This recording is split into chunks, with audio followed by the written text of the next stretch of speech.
Magandang araw po sa inyong lahat mga kababayan at welcome back dito po sa PNR at ito nga mga karibin natin, nagkainitan na.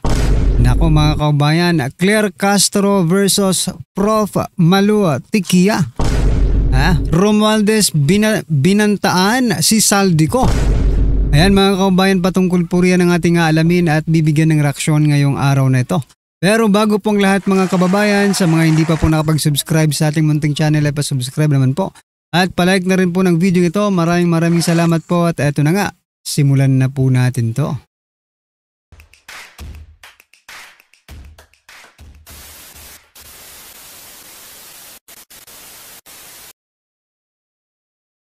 So yan mga kababayan, bago po natin simulan na i-play yung video patungkol po kay Saldico.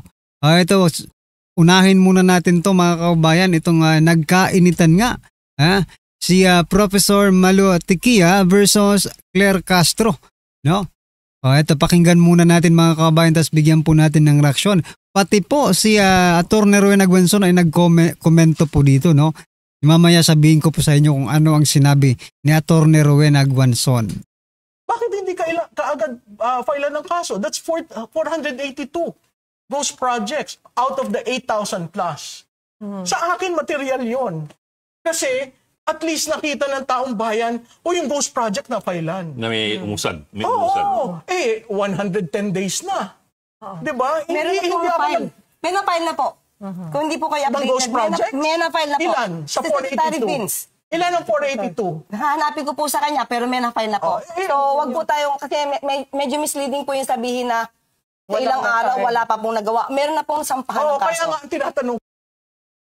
Medyo misleading din, pasensya na, puputulin natin mga kababayan kasi gusto ko rin magkomento Sabi niya, misleading daw yung sinasabi ni Professor Malu Tiquia na wala pang pinafailan na kaso. Tapos sabi niya naman, meron. Saan po? Nasaan? Na kay Secretary Vince, Hindi kaya mas misleading kung sasabihin mong meron tapos wala kang maipakita? Diba, Claire Castro? Diba? Yun po ang mas misleading kung ikukumpara mo yung dalawa. Diba? Sasabihin mo, meron na pong pinala na kaso nasaan? Hindi ko alam. Parang gano'n ang gusto sabihin. Ilan? Kaya bibigay ko po sa inyo yung detalye. Facts. 482 are ghost projects and nobody has even informed the public that out of the 482, 50%, 30%, 10% have been filed. Nagre-report po kami even during the press briefing. Ibibigay ko lang po sa inyo dahil hindi ko lang po dala yung detalye ngayon dahil hindi ko po alam na makakasama ko kayo. Sabi po ni Ma'am Malu Tiquia, ni Professor Malu Tiquia. Dismayado po dito po kaya Claire Castro. Di ba? Kasi alam niya po, oo nga nagpi-press briefing kayo pero iba po ang briefing ninyo. Lagi kayong atake sa Duterte. Hindi nyo po pinag-uusapan yung mga accomplishment report, Ano na ang mga nangyayari sa mga flood control, mga ghost project na yan, di ba? Iba po yung ninyo iba po yung tinatalakay ninyo O sabihin na natin napapag-usapan yung ghost project na yan tapos sa Duterte mo kasi sinisisi, Sinasabi mo palagi, simula pa ng mga Duterte ay yung mga na yan, yung mga ghost project. Kita mo na yan. Pero nangyari sa inyo 200 plus ghost project, 'di ba? Wala kang maipakitang ebidensya. Sabi ko ang naging komento po dito ni Atty. Rowena Aguanzon, sana daw, siya po sabi niya, sana po siya ang inimbitahan, Sana daw po siya ang inimbitahan para makadibate ni Claire Castro mga kababayan. Para attorney daw sa attorney. Okay lang yan, Atty. Rowena Aguanzon. We know Professor Malu Tiquia is an intelligent woman, di ba? Mas pa ito kaysa kay Claire Castro, kahit hindi po yan abogado, mas may credibility pa ito in terms of understanding the Constitution, di ba? Bibigay ko po kayo ng detalye, pero siguro kung nanonood po ang karamihan ng press briefing, nandun po yung mga reports namin. Di ba? Nandun daw sa mga press briefing nila yung mga report. Di nga. I think wala po doon eh. Yung pinag-uusapan lagi doon, Duterte, no? Pag-atake sa Duterte. Ay nako, Claire Castro, kailan ka kaya hindi magsisinungaling, no? Anyway, eto naman mga kababayan, pasadahan din po natin to. Vice President Sara Duterte, may mensahe po. Eto, pakinggan po natin to mga kababayan. Mga kababayan, nauunawaan ko ang galit at pagkadismaya ninyo. Nauunawaan ko ang galit ng taong bayan sapagkat sa nakalipas na ilang buwan, bago pa man sumabog ang issue sa flood control, madalas na akong nakikipag-usap at nakikinig sa mga hinaing ng ating mga kababayang overseas Filipinos ukol sa transparency, accountability, peace, at security. Nauunawaan ko ang galit ng taong bayan dahil nasaksihan ko mismo kung paano minanipula ng House of Representatives ang budget ng Department of Education. Sa halip na sundin ang listahan ng DepEd upang matugunan ang malalang kakulangan sa classrooms, misulang ginawang pork barrel ang pondong nakalaan para sa kabataang Pilipino at pinaghati-hatian ng mga kongresistang malapit sa mga makapangyarihan. Pinili kong huwag sumali sa panggagago sa taong bayan. Sa aking pagbitiw bilang kalihim ng DepEd, ininda ko ang kaliwatanan na atake kasama na ang impeachment para lamang mapagtakpan nila ang katiwalian sa 2025 budget.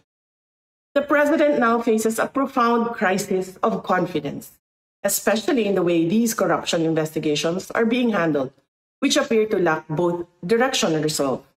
We also seek clear answers on how a budget that deprived Filipinos of billions and billions of pesos was approved under his watch.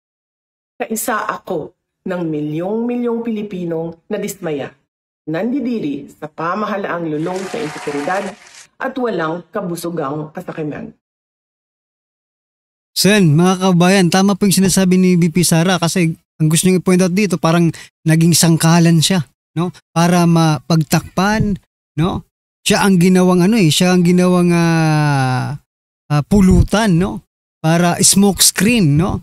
Para mapagtakpan itong mga korupsyon sa ating bansa.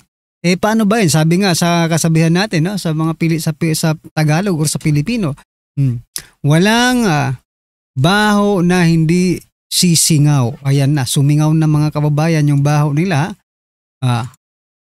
Ano pong inyong masasabi dyan mga karibu natin? I-comment nyo na lang. Palakpakan po muna natin si Vice President Sara Duterte. Okay.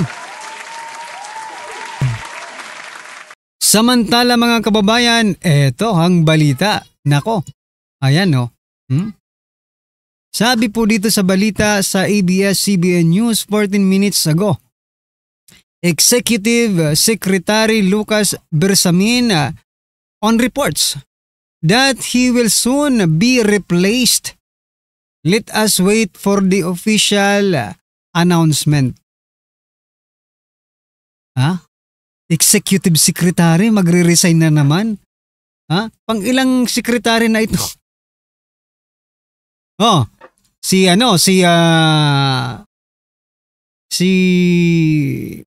Attorney Vic Rodriguez, di ba?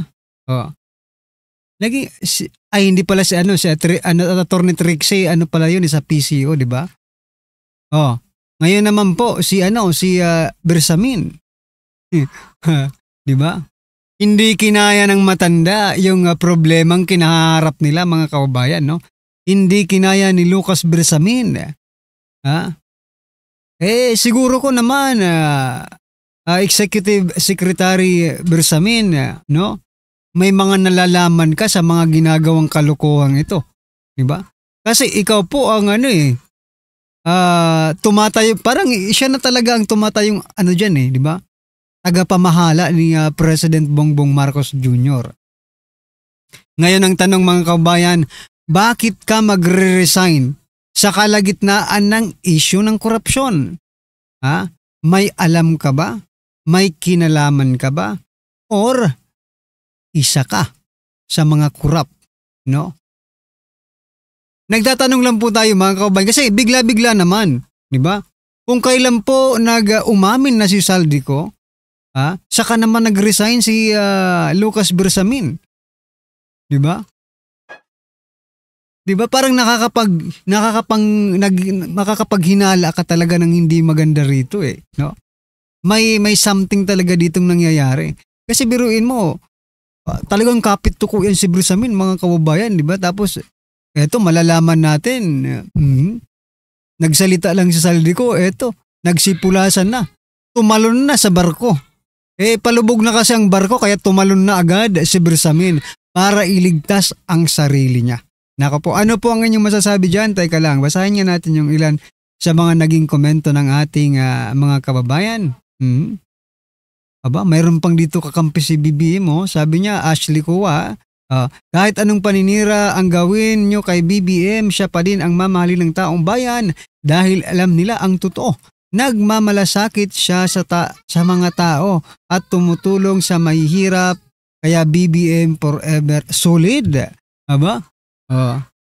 Baka sabihin nyo, hindi ko binabasa yung comment nyo takas na yan, sabi po ni Samuel Inota, takas na yan sila, yun nakita nyo helicopter, yun ibal, tumakas na sa helicopter na.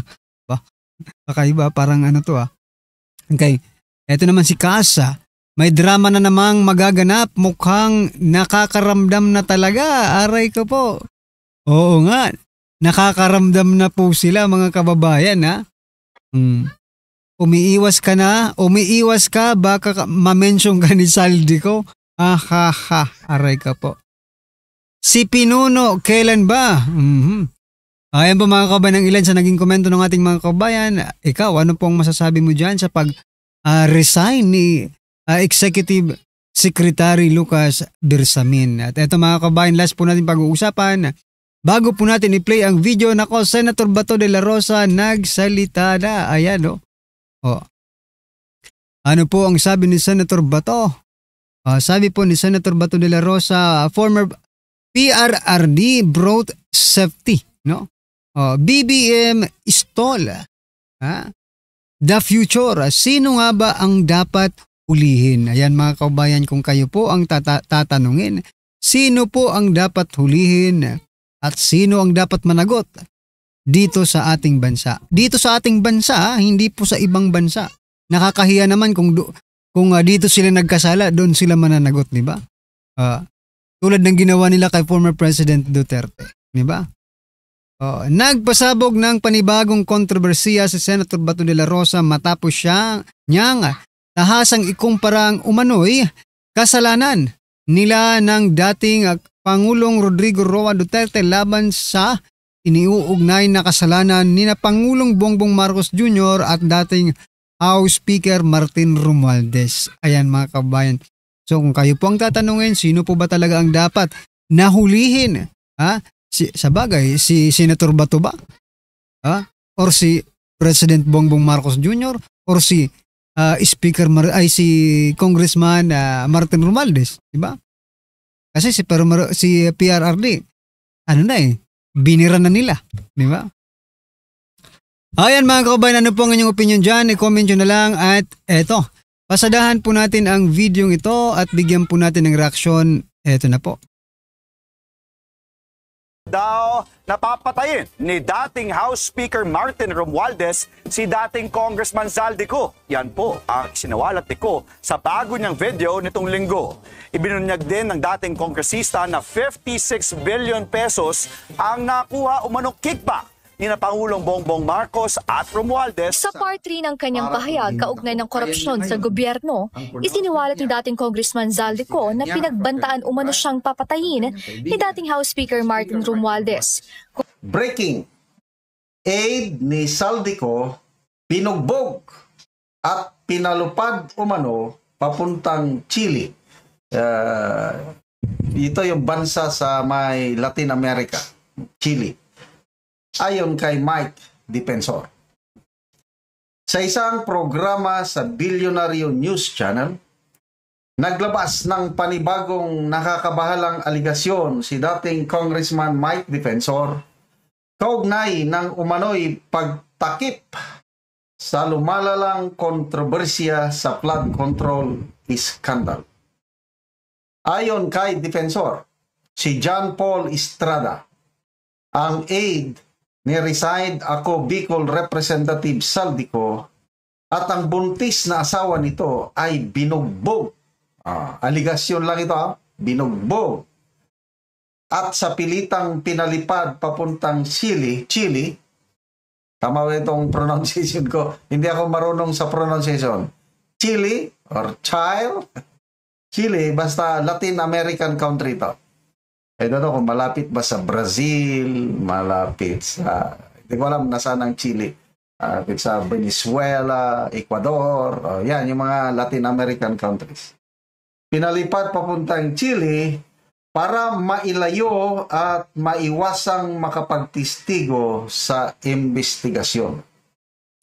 Ibinunyag din ni Defensor na mga tauhan umano ng NBI ang sangkot sa illegal na paghawak kina Estrada at sa umano'y pagproseso ng peking pasaporte upang palabasin sila ng bansa. Ayon sa kanya, ang mabilis na pagpapalipad kina Estrada at misis nito ay malinaw na hakbang upang pigilan silang tumistigo sa isyu ng flood control scandal at patuloy na lumalaki matapos ang sunod-sunod na pahayag ni Saldico. Sa ngayon, wala pang opisyal na tugon mula sa NBI, Malacanang o iba pang sangkot na ahensya tungkol sa mga paratang ng dating kongresista. Okay. Ang una kong comment dyan is itong seguridad ni former Congressman Defensor. Nakikita ko, nalalagay sa alanganin ang kanyang buhay. Kasi siya ang tulay kung bakit may lumantad na isang Orly Gutesa, ang dahilan si ex-Congressman Mike Defensor. It was Congressman Mike Defensor ang tumawag kay Senator Marcoleta at yun, nagsalita si Orly Gutesa sa Blue Ribbon Committee. Boom! Pasabog. So ngayon, tuloy-tuloy ang kanyang pasabog. At kung ako ang nasa Marcos administration,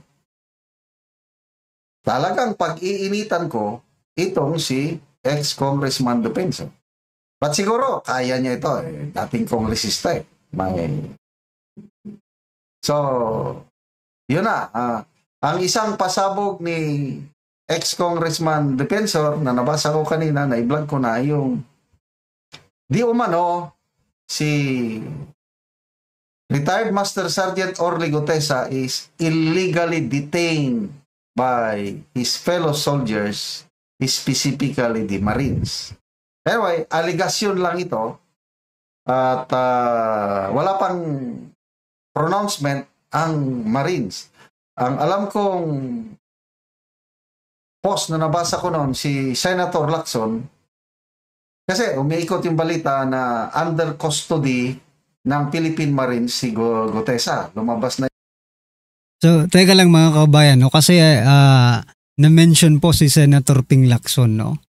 Before po mag-start yung part 2, no, ng kanyang investigasyon sa Blue Ribbon Committee dito po sa flood control, sabi niya, mayroon po siyang surprise witness, di ba?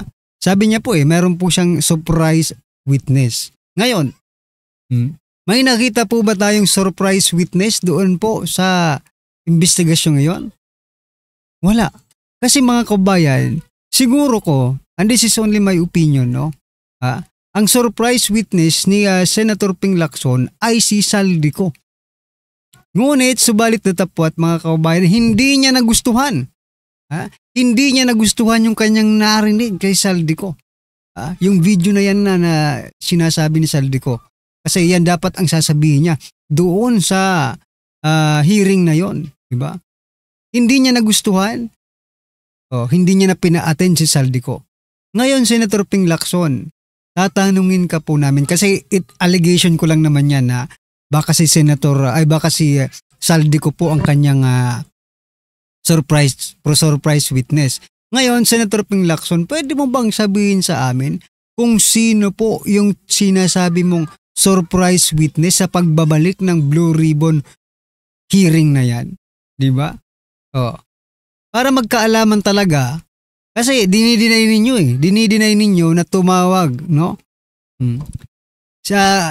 Aatin sana si Saldico, ngunit sinasabi nila Saldico, hindi na siya pina-attend kasi hindi nagustuhan yung kanyang mga sasabihin. Di ba? Sino po yung surprise witness mo, Senator Ping Lacson, para magkaalaman na, di ba? Na yung balita, sabi naman ni Senator Lacson na nagsalita mismo ang commandant ng Philippine Marines na wala sa kanila si Master Sergeant Gutesa. That was before, nung hindi pa sumabog ang mga pasabog ni Saldico.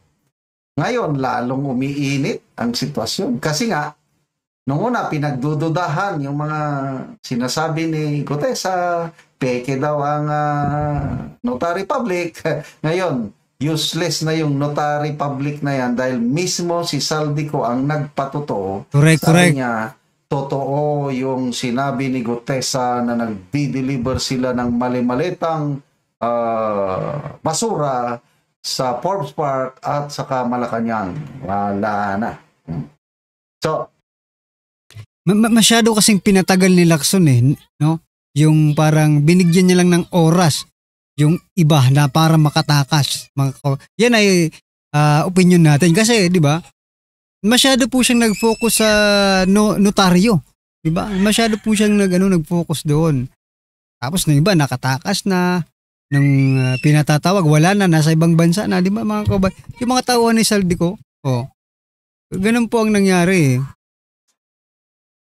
Well, anyway mga kababayan, ano po ang inyong opinion, reaction patungkol po sa video ito? Comment nyo na lang po sa baba. Maraming salamat po. Please don't forget to like the video. Maraming salamat po.